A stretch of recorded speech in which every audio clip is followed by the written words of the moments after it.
মোবাইলের চার্জ চলে গেলে যতটুকু টেনশন আপনি করেন, নামাজ ছেড়ে দিলে ততটুকু টেনশন করেন না কেন? কথা বলেন ঠিক কিনা? ফেসবুক লক হয়ে গেলে আপনার টেনশনে খাবার দাবার বন্ধ হয়ে যায়। আপনি আবার নবীর সামনে দাঁড়াতে পারবেন?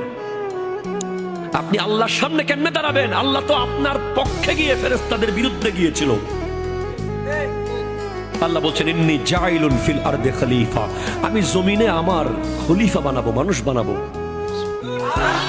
ফেরেশতারা বলছে আতাজালু ফিহা মান ইউফসিদু ফিহা ওয়া ইয়াসফিকু দিমা, আপনি কাদেরকে বানাবেন যারা জমিনে গিয়ে মারামারি কাটাকাটি করবে তাদেরকে? আল্লাহ বলছেন না, ইন্নী আ'লামু মা লা তা'লামুন, আমি যা জানি তোমরা তা জানো না।